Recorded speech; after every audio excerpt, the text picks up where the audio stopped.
وإذ علمتك الكتاب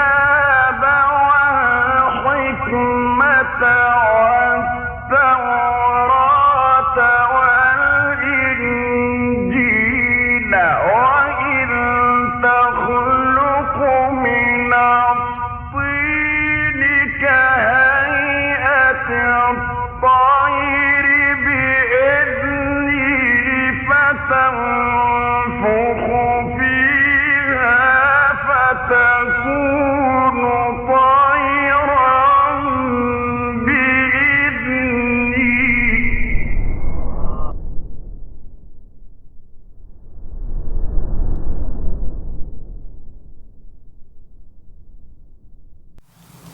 Assalamualaikum warahmatullahi wabarakatuh.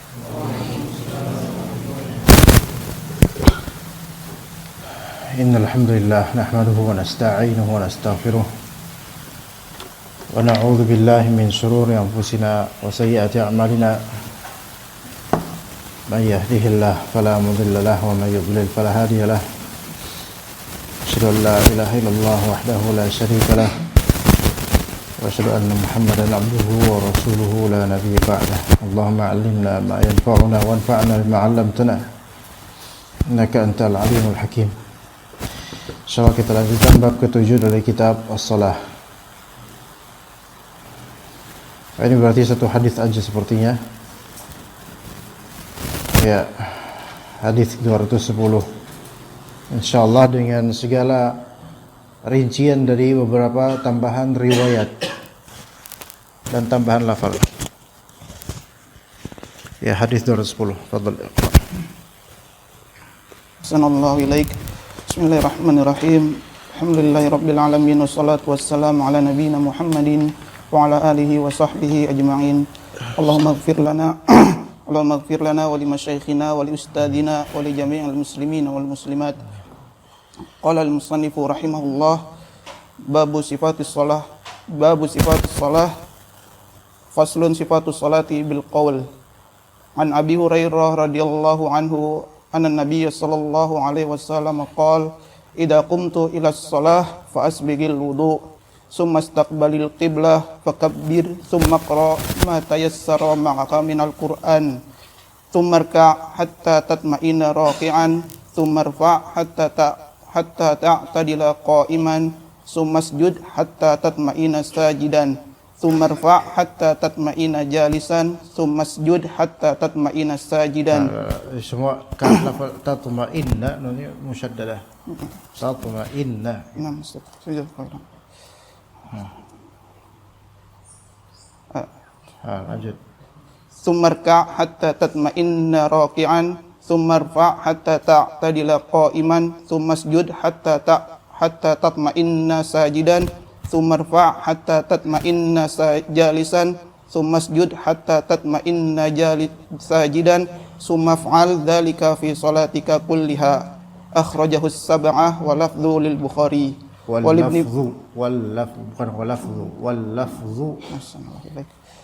lafdhu lil Bukhari wal Ibn Majah bi isnadi Muslim hatta tatma'inna qa'iman.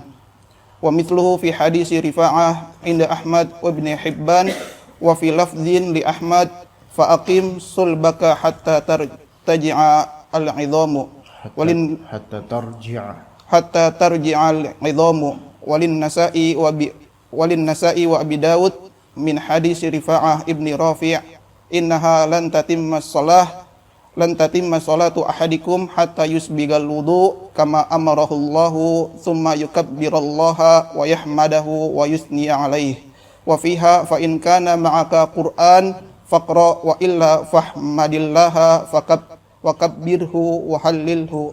Wa li Abi Dawud thumma qra bi ummil Qur'an wa bima sya'allahu wa li Ibn Hibban thumma bima syi'ta. Ahsan, jazakallahu khair. Ini hadis perawinya ada dua. Ya, hadis Abu Hurairah dan juga hadis Rifa'ah. Jadi ada dua perawi dari sahabat, yaitu Abu Hurairah dan Rifa'ah bin Rafi' radhiyallahu anhuma. Dan Ibnu Hajar menyebutkan teks panjang versi hadis Abu Hurairah. Kemudian nanti kalimat wa mithluhu fi hadis Rifa'ah dan yang semisalnya riwayat serupa juga terdapat dalam hadis Rifa'ah. Nah, itu tambahan yang melengkapi beberapa makna atau sifat dari rukun-rukun salat yang disebutkan dalam hadis Abu Hurairah. Tapi kita baca dulu dari Abu Hurairah radhiyallahu anhu, anna Nabi sallallahu alaihi wasallam qala, Nabi sallallahu alaihi wasallam bersabda, "Idza qumta ila sholati fasbighil wudu." Jika engkau hendak melaksanakan salat, maka sempurnakanlah wudu. Thumma istaqbilil qiblata fakabbir. Kemudian menghadaplah ke kiblat, istiqbalul qiblah, dan bertakbirlah. Kita baca terjemahannya dulu ya. Thumma qra' ma tayassara ma'aka minal Qur'an. Kemudian bacalah ayat Al-Qur'an yang mudah bagimu. Di terjemahan ini setelah Al-Fatihah. Enggak. Di sini Al-Fatihah bukan setelah Al-Fatihah. Nanti kita jelaskan. Tsumma rka' hatta tatma'inna raki'a. Kemudian rukuklah sampai engkau itmi'nan rukuknya, yaitu tenang dalam rukuk, yaitu tuma'ninah. Nanti kita sebutkan maknanya. Tsumma rfa' hatta ta'tadila qa'ima. Kemudian bangkitlah dari rukuk hingga kamu i'tidal dengan berdiri tegak. Tsumma sujud hatta tatma'inna sajidah. Kemudian sujudlah sampai engkau sujud dengan tuma'ninah. Tsumma rfa' hatta tatma'inna jalisa. Kemudian bangkitlah menuju duduk di antara dua sujud sampai engkau tuma'ninah dalam sujudmu. Tsumma sujud tsumma fa'al ini mana? Anda salah enggak? Sekarang mana sekarang? Tsumma fa'al dzalika fi salatika kulliha. Kemudian lakukanlah itu semua di salatmu. Baik, dalam riwayat Ibnu Majah dengan sanad yang sama seperti sanadnya Imam Muslim, hatta tatma'inna qa'ima, sampai engkau tatma'inna qa'ima, sampai engkau itmi'nan atau tuma'ninah dalam keadaan berdiri. Ini sebagai pengganti lafal hatta ta'tadila qa'ima. Ya, di sebelumnya kan ada kalimat hatta ta'tadila qa'ima. Maka dalam riwayat versi Ibnu Majah hatta tatma'inna qa'ima. Jadi lafal ta'tadil itu diganti dengan lafal tatma'in dalam riwayat Ibnu Majah. Itu semakna insyaallah. Maksudnya i'tidal di sini adalah itmi'nan. Ya, jadi i'tidal di sini adalah itmi'nan. Maka sebagian ulama mengatakan rukun setelah ruku' itu bukan i'tidal, tetapi rukun setelah ruku' adalah al-qiyam ba'da ruku', berdiri setelah ruku'. Jadi pengistilahannya berdiri, bukan i'tidal. Kita kan kenalnya antara ruku' sama sujud namanya apa? I'tidal ya. I'tidal itu adalah sifat. I'tidal adalah sifat berdiri. Seperti tuma'ninah, sifat ya. Begitu itu kalau kita gabungkan hadis riwayat Muslim dan juga riwayat Ibnu Majah walaupun sanadnya sama. Al-muhim di sini i'tidal adalah sinonim tuma'ninah. Sinonim tuma'ninah. Dan antara ruku' dengan sujud itu namanya al-qiyam ba'da ruku'. Ya. Walaupun sebagian ulama tetap juga menamakan itu namanya i'tidal. Ya, i'tidal. Taib. Kemudian wa mithluhu fi hadits Rifa'ata 'inda Ahmad wa Ibnu Hibban. Semisal hadis ini sama juga hadis Rifa'ah, bahkan Rifa'ah bin Rafi' ini yang mendengar langsung Nabi SAW bersabda ini ya. dalam riwayat Imam Ahmad dan Ibnu Hibban. Dalam level Imam Ahmad, faqim sulbaka hatta tarji'al 'idham. Tegakkanlah tulang punggungmu sehingga tulang-tulang kembali ke posisi semula. Ya. Baik. Nah, di sini juga ada kaitannya dengan apa? Dengan i'tidal. Kalau kita istilahkan i'tidal untuk antara rukuk dan sujud. Jadi sebagian ulama mengatakan i'tidal dan tuma'ninah itu sinonim, tapi ada juga mengatakan i'tidal ya tetap namanya i'tidal, tuma'ninah itu sifat untuk i'tidal. Ya begitu. Ada dua versi pandangan ulama. Tapi tadi yang Anda katakan i'tidal itu sifat untuk qiyam atau berdiri setelah ruku'. Sifatnya apa? Sifat berdirinya i'tidal. Dan i'tidal itu itmi'nan, tuma'ninah. Tuma'ninah versi berdiri, ya. Taib, kemudian walin Nasa'i wa Abi Dawud min hadits Rifa'ah bin Rafi'. Sekarang versi An-Nasa'i dan Abu Dawud, bukan versi Imam Ahmad, dan hadisnya dengan riwayat sahabat yaitu Rifa'ah bin Rafi', bukan Abu Hurairah. Ada tambahan, innaha lan tatimma salatu ahadikum hatta yusbighal wudu'a kama amarahu Allah thumma yukabbirallaha wa yahmadahu wa yuthni alaih. Enggak bakal sempurna salat seorang kalian sampai dia menyempurnakan wudunya sebagaimana yang Allah perintahkan, kemudian dia bertakbir kepada Allah, yaitu takbiratul ihram. Kemudian wa yahmadahu wa yuthni alaihi, kemudian dia bertahmid dan memuji Allah Subhanahu wa taala. Ya, lafaz wa yahmadahu wa yuthni alaihi, ada kalimat wa yahmadahu, memuji Allah taala, bertahmid dan memuji Allah Subhanahu wa taala. Dan kalau tadi yukabbir yaitu takbiratul ihram. Takbiratul ihram.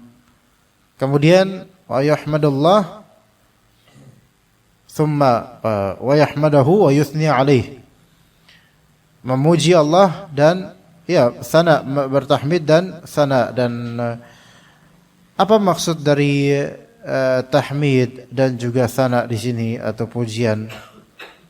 Maksudnya wallahu alam dia adalah membaca doa istiftah, ya, doa istiftah. Ya, Ali mengatakan itu. Tapi ada juga pendapat lain, maksud dari wa yahmaduhu wa yuthni alaihi adalah al-Fatihah. Al-Fatihah. Ana lebih condong ke pendapat yang al-Fatihah di sini. Wa yahmaduhu wa yuthni alaihi al-Fatihah, karena dalam hadis qudsi Allah Subhanahu wa taala menyebutkan orang yang membaca al-Fatihah itu qad hamidani abdi, ya. Qad asna alayya. Ya, jadi wallahu alam ini maksud dari bertahmid dan memuji itu membaca al-Fatihah setelah takbiratul ihram. Taib, kita lanjut lagi ke kalimat berikutnya. Thumma, dalam riwayat Abu Dawud radhiyallahu anhu rahimahullah, thumma qara bi ummil qur'ana Qur'ana. Di sini tulisnya bi ummil qur'ana. Bi ummil qur'ani, bukan bi qur'ana, mudhaf ilaih. Thumma qra' bi ummil qur'ani, ya enggak? Di kitab terjemahan antum apa? Bi ummil qur'ana gitu. Antum belum belajar bahasa Arab kan ya, pernah? Ini kan mudhaf ilaih. Kalau mudhaf ilaih akhirannya majrur. Ummul qur'ani. Dan dia bukan lafal ghair munsharif. Tanda-tandanya ada al. Tahu enggak? Pernah dengar enggak lafal ghair munsharif, ikhwan? Iya, lafal yang kalau misalnya posisinya fathah atau kasrah, majrur atau mansub, atau fathah atau kasrah, dia akhirannya fathah gitu. Mudhaf ilaih kan? Mudhaf ilaih. Ada al. Kalau asma ghair munsharifah, enggak mungkin tambahan al itu ada di situ. Ya gitu. Bi ummil Qur'ani wa bima Allah. Kemudian bacalah ummul Qur'an. Nah, ini sebentar. Oh iya ada yang kelewatan. Fa in kana ma'aka Qur'anun faqra. Wa illa fahmadillah wa kabbirhu wa hallilhu. Nanti kita jelaskan ini ya. Apabila ada ayat Al-Qur'an yang kamu hafal, maka bacalah. Dan jika tidak, maka bertahmidlah pada Allah dan bertakbirlah dan bertahlil. Dalam riwayat Abi Daud, "Tsumma qra' bi ummil Qur'ani wa bima Allah." Kemudian bacalah Ummul Quran Al-Fatihah dan bacalah apa yang Allah Ta'ala kehendaki, yaitu apa yang kamu bisa gitu. Surat bebas. Dalam riwayat Ibnu Hibban, "Tsumma bima syi'ta." Kemudian apa yang kamu kehendaki dari ayat-ayat setelah membaca Al-Fatihah. Baik, kita mulai dari awal. Nabi SAW bersabda, hadis riwayat Abu Hurairah, "Idza qumta ila sholati." Lafal idza qumta ila sholati di sini bukan menunjukkan sesuai dengan zahirnya fi'il madhi, yaitu sesuatu yang telah lampau, bukan, melainkan justru sighahnya fi'il madhi namun maksudnya mustaqbal. Ya, idza qumta ila sholati, yaitu idza aradta an taquma ila shalah. Itu makna idza aradta an taquma ila shalah. Sebagai di ayat Al-Maidah, ya ayyuhalladzina amanu idza qumtum ila sholati faghsilu wujuhakum.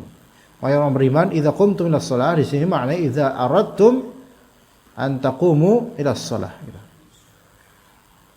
Juga kata Nabi SAW, idza dakhaltum al-khala, jika kamu adkhaltum al-khala, masuk ke kamar mandi, maka bacalah apa? Allahumma inni a'udzubika minal khubuthi wal khaba'ith. Idza dakhaltum al-khala, apakah ini setelah masuk? Bukan, melainkan idza aradtum an tadkhulu ila al-khala, jika kamu pengen masuk ke kamar mandi. Jadi tentang mustaqbal, walaupun lafal yang dilafalkan itu fi'il madhi, tentang lampau, tapi hakikatnya maksudnya jika kamu ingin melakukan ini, maka lakukanlah atau ucapkanlah ini atau lakukanlah itu. Idza qumta ila sholati, dan zahirnya as-salat di sini mustaghraq, yaitu dia alnya itu untuk segala jenis salat, semua jenis salat. Mencakup di dalamnya salat fardu, salat sunnah, baik mutlak atau dengan sebab. Mencakup juga di dalamnya salat jenazah. Salat jenazah. Namun hadis ini karena rinciannya itu tidak relevan dengan salat jenazah, maka dikecualikan. Makanya salat jenazah itu enggak ada ruku', enggak ada sujud. Bahkan enggak bisa, enggak sah. Kemudian fa'asbighil wudu, maka jika kamu ingin salat, maka sempurnakanlah al-wudu. Isbagh al-wudu ini suatu istilah yang dalam hadis Nabi SAW, dalam beberapa hadis Nabi SAW. Kalau dalam Al-Quran, isbaghul wudu tidak ada disebutkan lafal itu, tetapi hanya disebutkan kosakata asbagha, wa asbaghu alaihi ni'amahu. Ya, di surat Luqman. Asbaghu alaihi ni'amahu, yaitu menyempurnakan nikmatnya kepadamu. Nah, isbaghul wudu itu ada dua macam. Isbagh al-wudu, kan isbagh itu artinya itmam, yaitu menyempurnakan. Isbaghul wudu itu ada yang isbagh yang sifatnya wajib, ada yang isbagh sifatnya sunnah. Menyempurnakan sifatnya wajib dan menyempurnakan yang sifatnya sunnah. Tapi penyempurnakan yang wajib adalah yaitu ketika antum menyempurnakan seluruh dari rukun wudu, walaupun tidak sampai sunnahnya diambil. Seperti 2-3 untuk tangan, 2-3 untuk wajah. Cukup sekali saja. Tamam. Ya. Maka sempurna, khalas. Maka ini isbagh al-wudu yang sifatnya wajib. Nah, isbagh al-wudu yang sifatnya sunnah, yaitu menyempurnakan wudu dengan seluruh kewajiban dan juga segala sunnah dalam wudu disempurnakan semuanya. Maka ini isbagh wudu yang bersifat sunnah. Taib, mencakup keduanya itu. mau dia menyempurnakan wudu yang bersifat wajib penyempurnaannya atau yang sunnah-sunnah juga diambil semuanya, maka yang penting sah sekarang salatnya insyaallah setelah wudu. Tsumma istaqbilul qiblah, kemudian menghadaplah kiblat, istiqbalul qiblah. Baik. Istiqbalul qiblah itu berdiri ketika berdiri tentu itu wajib. Istiqbalul qiblah, bismillah. Istiqbalul qiblah itu wajib bagi muqim dan musafir yang mau salat fardu. Ya, muqim musafir yang mau salat fardu. Adapun bagi salat sunnah, maka muqim wajib menghadap kiblat walaupun salat sunnah muqim. Adapun musafir, maka tidak diwajibkan untuk menghadap kiblat ketika salatnya di salat apa? Sunnah atau wajib? Ayo, jawab. Musafir tidak harus menghadap kiblat di salat wajib atau sunnah? Sunnah. Tetapi usahakan agar menghindari khilafiyah, dia menghadap dulu ke kiblat, kemudian terserah nanti gimana arah dari kendaraan. Tapi itu ketika sholat di kendaraan ya. Adapun kalau sholat di selain kendaraan, maka wallahu alam kita lebih milih tetap wajib dia sholat menghadap kiblat walaupun sunnah, walaupun musafir. Kalau di kendaraan kan memang ya susah ya. Taib. Kemudian fakabbir, maka bertakbirlah. Kabbar wa kabbir. Isi takbir apa? Takbiratul ihram. Takbiratul ihram. Dan kita telah mengatakan dulu takbiratul ihram termasuk apa? Rukun awal-awal salat. Yang kalau dia tidak melafalkannya maka tidak sah atau belum sah salatnya, belum ada salat. Ya, belum ada salat. Jadi kalau antum langsung masuk dalam salat dengan hanya angkat tangan terus sedekap tanpa ada ucapan lafal Allahu Akbar walaupun berbisik enggak ada, maka tidak sah salatnya walaupun 40 tahun kayak gitu. Ya walaupun 40 tahun seperti itu cara salatnya. Bisa ini agak panas sedikit. Boleh. Nyalain. Pakai NY, jangan pakai S. Kalau dipakai S nyalahin. Oh. Ini kalau di iklan fix apa tuh langsung lega gitu ya, Masya Allah, enak Pak. Masya Allah, nikmat. Ada doa ketika menghadapi angin. Ya, Allahumma inni as'aluka khaira hadhihi ar-rih wa khaira ma fiha wa khaira ma ursilat bih wa a'udzubika min syarri hadhihi ar-rih wa syarri ma fiha wa syarri ma ursilat bih. Apakah doa itu berlaku ketika diangini kipas angin? Ayo, jawab. Enggak berlaku. Jadi angin secara natural baru pakai doa itu. Adapun kalau misalnya anginnya ini banget terus pakai AC gitu. Allahumma inna enggak. Ya itu bukan natural, ya. Jadi enggak ada doa ketika diterpa angin dari kipas angin, enggak ada doanya, ya, enggak ada doanya.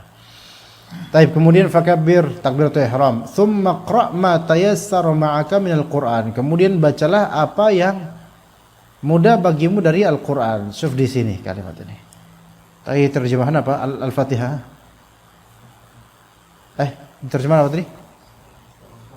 Setelah Al-Fatihah. Dan tadi Nabi bilang apa? Enggak, di sini maksudnya adalah Al-Fatihah. Tsumma qra', terus bacalah ma tayassara ma'aka minal Qur'an. Apa yang mudah bagimu dari Al-Qur'an.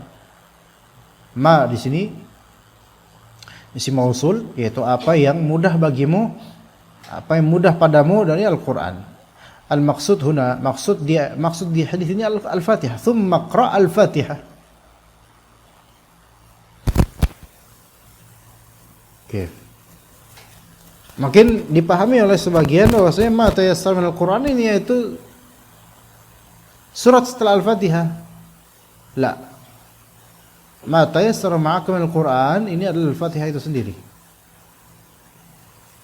Itu makna yang lebih sahih, lebih lurus di hadis ini. Ya betul, qul huwallahu ahad itu mudah, ya betul. Tapi coba kita kontekskan ikhwan ya teman-teman sekalian. Kalau antum bilang sesuai dengan terjemahan ya, ini mohon maaf nih penerjemah nih. Misalnya kemudian bacalah ayat-ayat setelah Al-Fatihah. Oke? Misalnya kita terjemahan itu nih. Itu habis takbiratul ihram. Lalu kok nggak ada baca Al-Fatihahnya?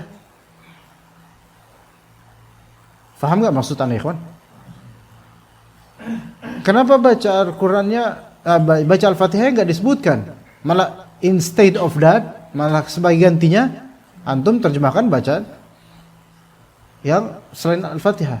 Tapi baca selain Al-Fatihah, setelah Al-Fatihah, bacaan setelah Al-Fatihah hukumnya apa ikhwan? Wajib atau sunnah? Sunnah. Enggak, bacaan setelah Al-Fatihah, bacaan setelah Al-Fatihah. Sunnah, oke. You get my point? Poin yang kedua.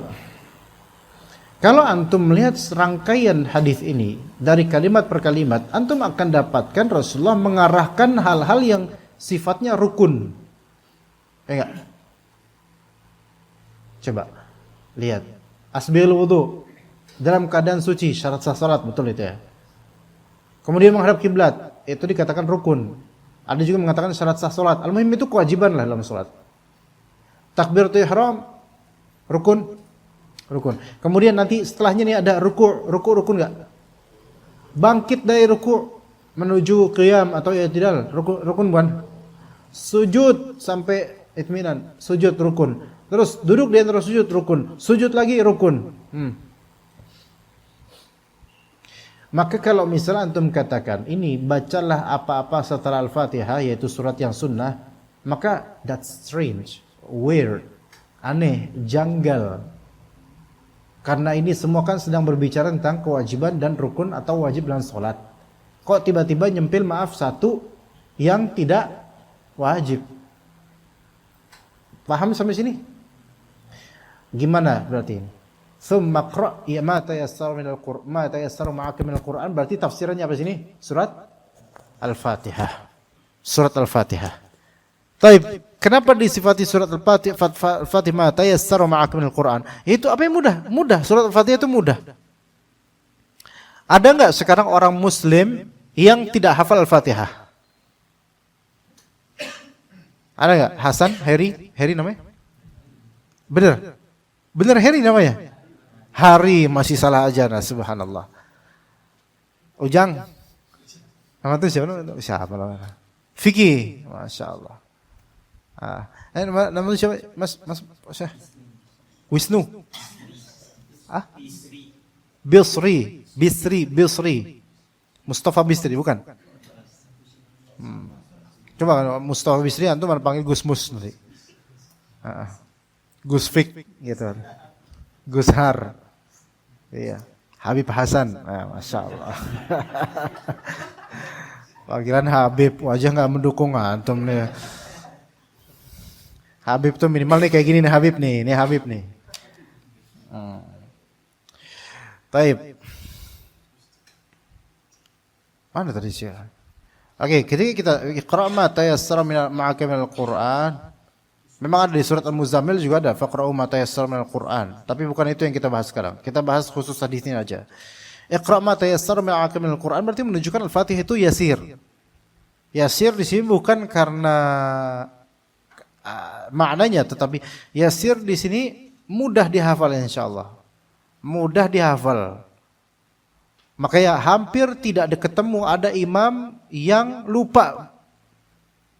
Pas baca Al-Fatihah lupa terusannya apa, itu ana yakin nggak ada itu, atau hampir mustahil. Ya, jadi kalau misalnya dia bilang Maliki yaumiddin iyyaka na'budu wa iyyaka nasta'in, terus berhenti gitu, makmum nggak usah terusin ihdinas siratal mustaqim, karena mungkin tuh imam bukan karena lupa, mungkin lagi merenungi atau mungkin nangis. Gak enak tahu, jadi imam lagi nangis khusyuk, diralat sama orang dikira lagi salah. Gak enak. malu. Ihdinas siratal mustaqim. Imam masih nangis karena ayat itu sangat dalam buat dia. Ihdinas siratal mustaqim. Gitu. Itu lama-lama imamnya nyerah tuh. Boleh bagi imam untuk step back atau mundur dan diganti sama badal di belakangnya, itu boleh. Kalau memang dia merasa letih atau nggak sanggup untuk jadi imam, boleh.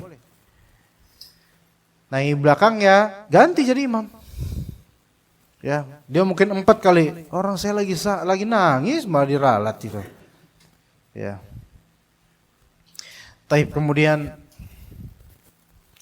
Tsummarka' hatta tatma'inna raki'a. Kemudian rukuklah sampai engkau tumakninah dalam rukuk. Nah, antum akan melihat di sini tumakninah itu rukuk ada sebelum rukuk ada qa'imah, yaitu berdiri. Ya. Tapi di sini yang riwayat Ibnu Majah tatma'inna qa'imah ini untuk apa? Bukan untuk berdiri sebelum rukuk, bukan, tapi berdiri setelah rukuk, yaitu pas i'tidal. Tumakninah, rukuk tumakninah, i'tidal tumakninah, sujud tumakninah. Kemudian bangkit dari sujud tumakninah, sujud lagi tumakninah. Makanya dalam mazhab Malikiyah, Syafi'iyah dan Hanabilah, tumakninah ini disebut sebagai rukun salat juga. Jika tidak disebut wajib, minimal tetap rukun. Ya, rukun, tetap rukun. Rukun salat tumakninah. Sehingga meninggalkan tumakninah itu membatalkan dengan sengaja, itu membatalkan salat. Meninggalkan tumakninah dengan sengaja itu membatalkan salat. Taib. Namun para ulama mereka berbeda pandangan mengenai haddut tumakninah. Batasannya tumakninah itu apa? Apakah batasannya lafzi atau zamani atau gerakan haroki? Ya, haroki. Kalau muslimin dong ya. Yang mana yang benar? Gerakan, momentum atau waktu, zaman, atau ucapan? Allahu a'lam. Tentu kalau gerakan itu mengikuti momentum. Gini loh maksudnya.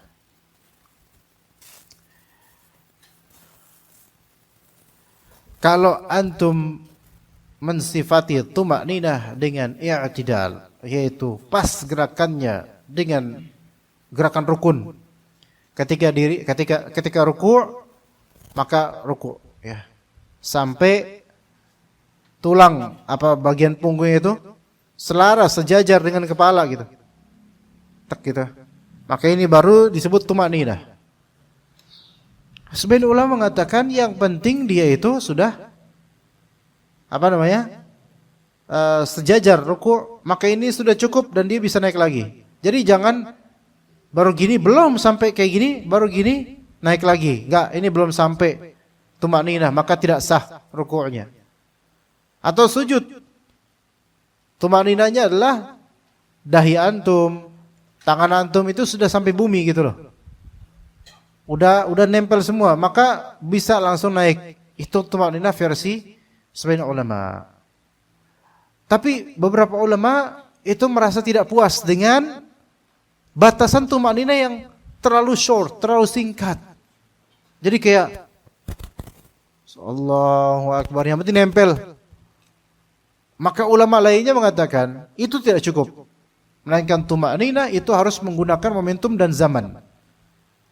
Yaitu zaman yang antum cukup untuk membaca wirid yang ada di rukun tersebut walaupun antum enggak baca. Karena baca wirid di situ sebagian ulama mengatakan tidak wajib, seperti subhanarabbil azim, subhanarabbil a'la, rabbighfirli, itu enggak wajib. Yang penting antum sudah menghabiskan zaman di rukun tersebut sesuai dengan kadar bacaan yang wajar, maka itu sudah disebut apa? Tumakninah. Do you understand? Do you understand? Bedanya understand dengan understand apa? Understand dengan understand. Bedanya apa? Understand itu biasanya British. Understand itu biasanya American. Ya. Ngertos, lah itu Solo biasanya. Ngertos bukan kertas. Nah, wallahu alam yang sahih yang kedua yaitu tidak hanya dia tumakninah dengan apa? Anggota tubuh saja gerakan saja enggak cukup. Melainkan dia harus mengambil momentum juga zaman di situ. Ya. Kalau antum lihat di tarawih nanti kemungkinan ada lagi nih video terbitan 1446 nih. Tarawih super fast. Ya. Allahu Akbar, Allahu Akbar. Wah. Subhanallah itu orang. Kalau misalnya kita pilih pendapat pertama, Anda khawatir orang-orang yang model kayak gini itu bakal punya alasan dan dalih. Selalu yang penting kan saya menjalankan tumakninah dalam salat saya. Yaitu apa? Gerakannya itu udah masuk ke gerakan rukun itu gitu loh, paham? Kita nggak bisa pakai itu. Melainkan pakai yang tambahan tadi, yaitu minimal ada momentum atau jeda yang di situ wajar orang itu membaca wiridnya di situ, walaupun dia tidak baca misalnya, karena menganggap itu sunnah wiridan. Ada yang belum paham nggak ikhwan di sini? Supaya sholatnya benar ikhwan. Kadang-kadang bisa aja seseorang tergoda untuk sholat secepat-cepatnya dengan alasan dia sudah melakukan tumakninah, diajarin mungkin oleh guru lamanya dulu. Oh iya, tumakninah wajib, betul tumakninah wajib, tapi diajarin gurunya dulu, yaitu yang penting kamu itu sudah gerakannya itu udah sampai ke rukun tersebut. Kalau ruku yang penting ruku set langsung naik itu nggak apa-apa, yang penting udah. Itu dalam mazhab Syafi'i kan yang penting kayak gitu. Terus walaupun habis itu naik dan nggak baca apa-apa. Jadi nggak ada jeda sama sekali. Tapi yang sahih adalah harus ada jeda juga, yaitu jeda karena disuruh Nabi SAW hatta tatma'inna raki'a, betul itminan itu membutuhkan pose tubuh. Tetapi apa arti pose tubuh kalau langsung naik gitu aja kayak sesuatu yang anti sekali antum sama ruku tersebut sama sujud tersebut. Itu pun bagi yang tidak mewajibkan lafal bacaan di ruku dan sujud. Nah, sebagian ulama mengatakan itu wajib. Membaca bacaan dalam ruku, saat i'tidal, saat sujud, di antara sujud itu wajib menurut beberapa ulama Hanabilah. Tapi bagi ulama Syafi'iyah itu tidak wajib. Konsekuensi dari perbedaan ini apa ikhwan? Di antara furu' cabang-cabang misalnya. Perhatian istilah kalimat Syekh Saleh Al-Utsaimin. Ada seorang ulama yang beberapa tahun lalu, sekian tahun itu melakukan daurah musiman di Masjid Nabawi. Itu syekhnya para ustadz kita. Dan para masyaikh lainnya di Saudi Arabia banyak yang hadir majelis beliau. Kalau beliau mengadakan daurah tahunan, ya musiman tahunan, itu satu hari itu kayak full, beliau sendiri ngajar. Dan itu bisa sampai 10 atau lebih 10 dan lebih dari 10 hari. Sekalinya isi itu murid-muridnya itu kayak lautan ikhwan. Banyak banget itu para tulabul ilm yang memang serius betul-betul mereka membawa buku dan seterusnya. Cuman beliau doang di zaman ini yang bisa dengan izin Allah seperti itu untuk mengumpulkan tulabul ilm. Ya sampai sebegitu banyaknya karena musiman daurah beliau. Syekh Shalih Al-Utsaimin qadarullah 2 tahun belakangan ini atau 3 tahun belakangan enggak bisa lagi ngisi kajian di situ karena beberapa isu. Ya, karena ada beberapa isu ini. Begitulah jemaah ikhwan, dai dimanapun itu ada aja isunya ada. Sampai sekelas Syekh Shalih Al-Utsaimin ada aja isu yang kemudian dijegal di beberapa tempat ya. Nah, beliau ketika itu di antara hal yang ana notice dari salah satu pandangan beliau. Beliau mengkritisi sebagian dari imam yang setelah ruku' pengen kunut. Doa kunut, baik kunut witir atau mungkin kunut lainnya. Maka beliau mengkritisi sebagian imam yang habis sami'allahu liman hamidah langsung Allahumma hadina fiman hadait wa afina fiman afait. Kata beliau apa? Dikhawatirkan ini salatnya bisa tidak sahih. Atau rukunnya bisa rakaatnya bisa batal rakaatnya. Coba kenapa ikhwan? Ayo. Kenapa beliau mengkritisi imam-imam yang dan kayaknya udah pernah tahun lalu atau 2 tahun lalu Anda sebutkan di sini. Setelah bangkit dari rukun nih, sami Allahu liman hamidah, Allahumma ighfir lil muslimin. Itu mah Jumatan itu biasanya. Allahumma hdina fiman hadait wa afina fiman afait wa tawallana fiman tawallait. Gitu. Taib, lafal Allahumma hdina fiman hadait ini bukan dari Nabi SAW langsung, bukan, tapi dari salah satu athar sahabat. Boleh kita ambil, enggak apa-apa. Ini doa untuk kunut apa? Witir. Tapi dipakai juga oleh banyak orang untuk kunut subuh. Oke, ala kulli hal. Itu kunut asli sunnah atau bukan? Sunnah. Boleh enggak you exchange sunnah by wajib gitu? Mengganti sunnah dengan yang wajib bisa enggak? Mengganti yang wajib dengan yang sunnah bisa enggak, ikhwan? Hah? Yang wajib antum tinggalkan, yang sunnah antum pakai. Boleh enggak, bisa enggak? Sah enggak itu? Enggak sah, itu yang kata beliau, enggak sah. Kenapa enggak sah? Karena beliau mengikuti pendapat sebagian ulama Hanabilah bahwasanya bacaan ruku', bacaan i'tidal, bacaan sujud, bacaan duduk dalam sujud itu semuanya wajib minimal sekali kalau untuk ruku' dan sujud. Wajib. Coba bacaan setelah ruku' gimana? Rabbana walakal hamd. Bukan Rabbana atina fid dunya hasanah, antum ngawur aja. Rabbana walakal hamd. Ya. Rabbana walakal hamd. Bisa itu Rabbana walakal hamdu hamdan katsiran thayyiban mubarakan fihi. Ada juga teman lainnya kalau mau. Tapi paling minimal apa? Rabbana walakal hamd. Oke.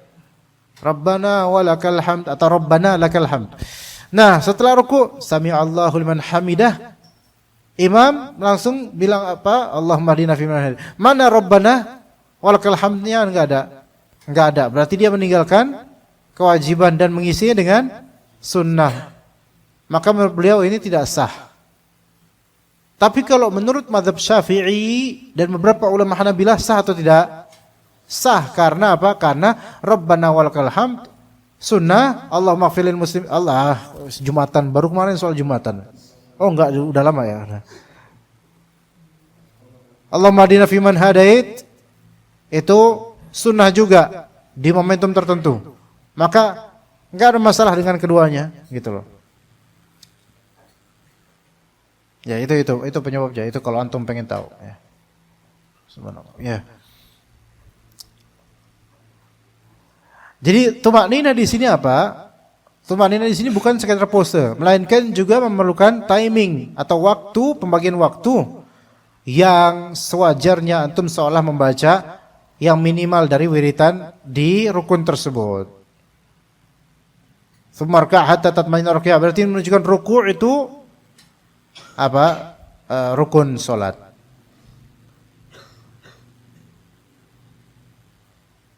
Kemudian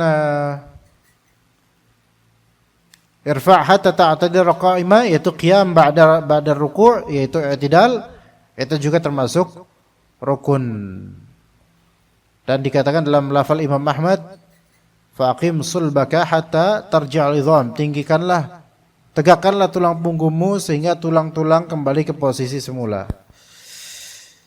Taib. Kemudian sujud. Sujud pun tidak sebatas pose, melainkan harus ada juga seperti orang yang memang membaca dalam sujudnya. Dan duduk di antara sujud, tsumma rfa' hatta tatma'inna jalisa. Tsumma sujud hatta tatma'inna sajida. Ini semua clear insyaallah. Tsumma fa'al dzalika fi salatika kulliha. Kemudian lakukanlah di salatmu seluruhnya. Ini hadis sebenarnya hadis yang Nah, mana sebab adanya hadis ini? Rasulullah SAW melihat seorang sahabat itu sholatnya nggak benar. Kecepatan sholatnya seperti matuk-matuk. Itulah mengapa dengan konteks kita lebih memahami hadis ini. Orang ini, sahabat ini, sholat itu kecepatan. Maka Nabi SAW suruh itmi'nan, tumakninah. Jadi seolah-olah nggak ada isinya sholat itu. Jangan tergesa-gesa. Lakukan rukun-rukun dan berikan momentum untuk rukun itu walaupun sejenak. Jangan langsung baru nempel di karpet langsung ke atas lagi. Itu apa sholat kayak gitu? Gitu kan? Nah, dikatakan di sini hadis Nasa'i, Abu Dawud dari hadis Rifa'ah, innaha lan tatimma salatu ahadikum hatta yusbaghal wudu' kama amarahullah. Tidak sempurna salat kalian sampai dia apa? Hatta yusbighal wudu, sampai dia menyempurnakan wudu sebagaimana Allah Taala perintahkan. Kemudian bertakbir, takbiratul ihram, kemudian tahmid dan memuji Allah, yaitu apa? Membaca Al-Fatihah. Nah, kemudian wa fiha fa in kana ma'aka Qur'anun faqra wa illa fahmadillaha wa kabbirhu wa hallilhu. Ini tafsiran untuk thumma qra' ma tayassara ma'aka minal Qur'an di hadis Abu Hurairah. Fa idza kana ma'aka Qur'anun faqra' wa illa fahmadillaha wa kabbirhu wa hallilhu. Ini merupakan tafsiran dan ziyadah makna. Tafsiran untuk atau ya tafsiran bisa katakan tafsiran untuk kalimat hadis Abu Hurairah, "Tsumma qra' ma tayassara ma'aka minal Qur'an", tafsirannya ini. Dan ditambahkan pula di ini tambahan faedah. Coba kita lihat tadi Abu Hurairah, di hadis Abu Hurairah apa? Ada kalimat setelah antum takbiratul ihram baca apa? Tadi bilang baca apa? Al-Fatihah. Nah, di riwayat Rifa'ah di sini fa in kana ma'aka Qur'anun faqra. Jika engkau memiliki Al-Qur'an, maksudnya ada hafalan Quran pada dirimu, maka bacalah. Di sini maknanya jika kamu hafal Al-Fatihah, bacalah Al-Fatihah. Oke? Itu makna pertama. Jika kamu sudah pandai baca Al-Fatihah, bacalah Al-Fatihah. Ini idza in kana ma'aka Qur'anun faqra. Jika engkau memiliki Al-Qur'an, maksudnya punya hafalan Al-Qur'an. Dan Quran yaitu Al-Fatihah mencakup Quran seluruhnya, dan di sini maksudnya Al-Fatihah. Jika kamu menghafal Al-Fatihah, maka bacalah. Atau bisa terjemahan atau tafsiran kedua. Jika kamu punya hafalan Al-Qur'an, kamu enggak hafal Al-Fatihah, namun punya hafalan lain, misalnya wal 'asr innal insana lafi khusr, karena lebih gampang misalnya, maka bacalah Al-'asr itu. Ngerti enggak? Ada orang misalnya dia enggak hafal Al-Fatihah. Ini memang ajaib, ini memang ajaib orang. Hampir enggak ada ya.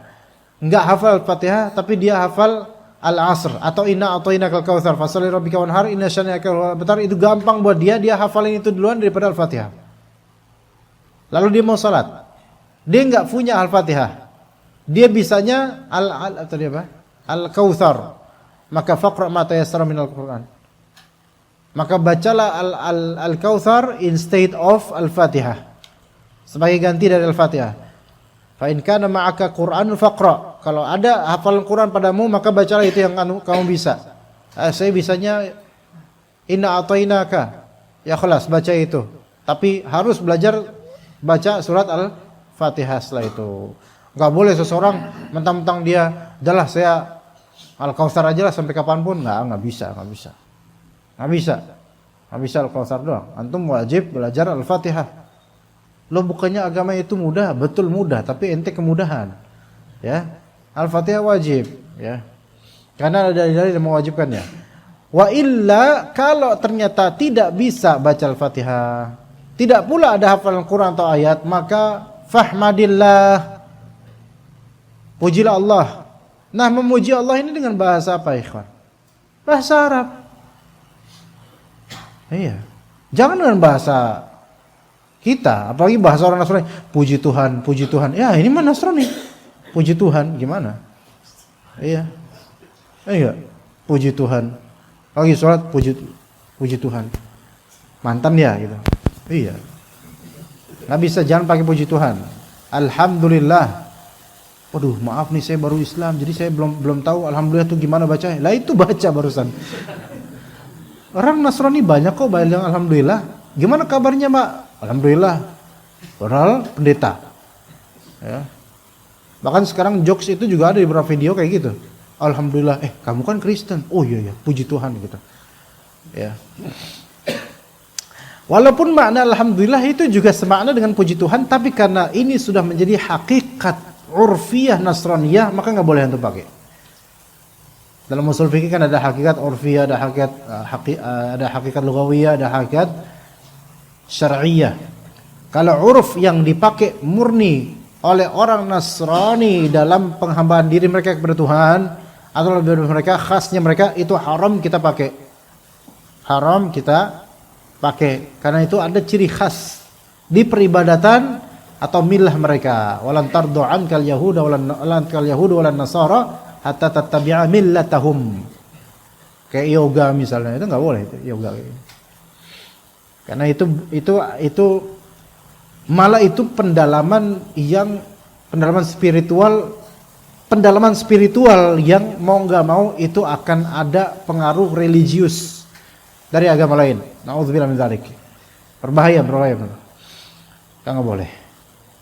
Taib fahmadillah wa kabbirhu wa halilhu, baca alhamdulillah, bertakbir, bertahlil, la ilaha illallah, Allahu akbar, baca itu.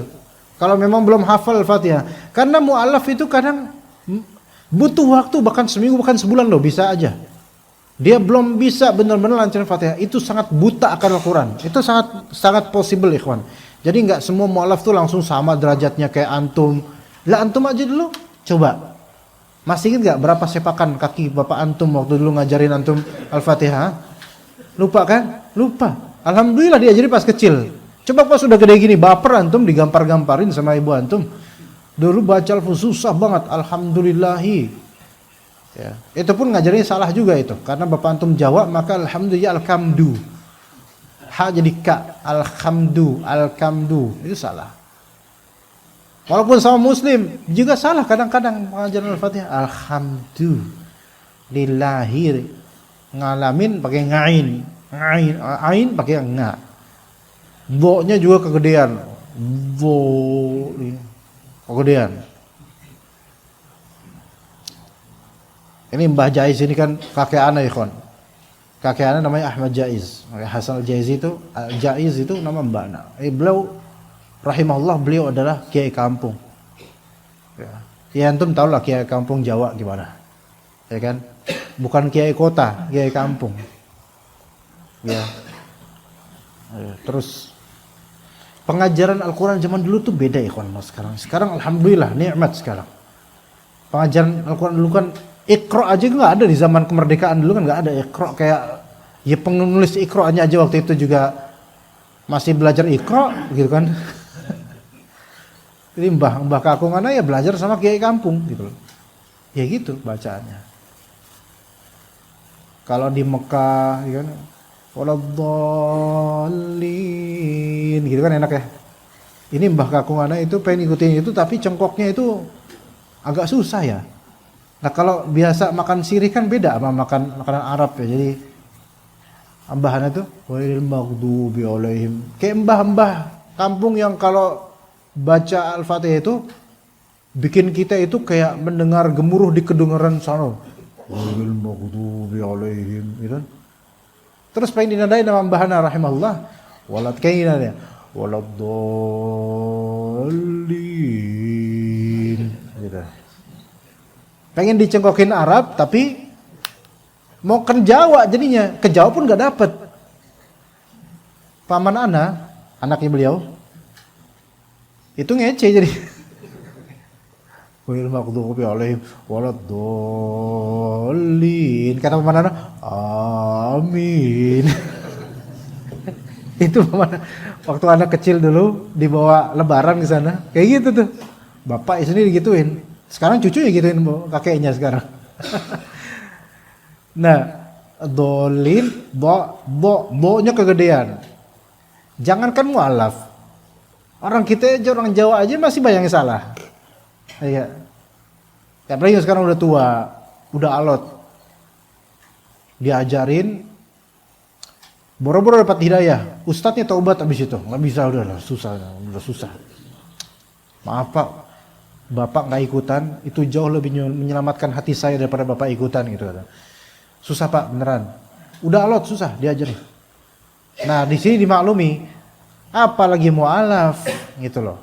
Yang kadang-kadang mu'alafnya nggak bisa bahasa Arab, bahasa Indonesia juga belum, dia imigran Cina, ilegal pula. Nah gitu datang kemudian masuk Islam, ya masuk Islam pun supaya dapat KTP, gitu kan. Maka baca Al-Quran susah. Makanya seperti kita fatwakan seperti ini nih. Kalau misalnya engkau belum punya Al-Quran, belum punya hafalan Al-Quran, maka baca. Alhamdulillah, bisa nggak? Coba bacain, talqin terus supaya dibiasa. Alhamdulillah, minimal itu dulu. Karena untuk rangkap Al-Fatihah dari Bismillah sampai ayat terakhir itu kerap kali berat bagi orang-orang yang belum pernah sama sekali baca Al-Quran. Nah, dalam riwayat Abu Dawud ada faedah tambahan. Tsumma qra' bi ummil Qur'ani wa bima sya'allah. Kemudian bacalah Ummul Quran Al-Fatihah dan bacalah apa yang Masya Allah, apa yang Allah kehendaki secara takdir kauni, maksudnya gitu. Dalam riwayat Ibnu Hanbal, tsumma bima syi'ta, ini tafsiran untuk bima sya Allah, yaitu apa yang Allah kehendaki antum untuk baca secara takdir kauni, kemudian apa yang antum pengen baca, ya udah itu. Antum baca Al-Ma'un, Al-Kautsar, silakan. Ini menunjukkan bebasnya bacaan setelah Al-Fatihah. Walaupun di beberapa hadis itu ada Nabi SAW membaca ini, membaca itu, di sholat maghrib baca ini, di sholat subuh baca ini, dan seterusnya. Itu memang sunnah. Namun ada sunnah yang global, yaitu memilih bacaan apapun terserah antum setelah Al-Fatihah dari Al-Quran. Nah, sunnah yang lebih eksklusif yaitu apa yang dicontohkan atau diperintahkan oleh Nabi SAW untuk membacanya di rakaat atau di salat-salat tertentu. Ya begitu ya kawan. Baik, mungkin sampai situ insyaallah kajian kita. Semoga bermanfaat. Insyaallah kita lanjutkan pada pertemuan mendatang insyaallah taala. Sallallahu ala nabiyina Muhammad wa ala alihi wa sahbihi ajma'in. Subhanakallahumma bihamdika asyhadu an la ilaha illa anta astaghfiruka wa atubu ilaik. Assalamualaikum warahmatullahi wabarakatuh.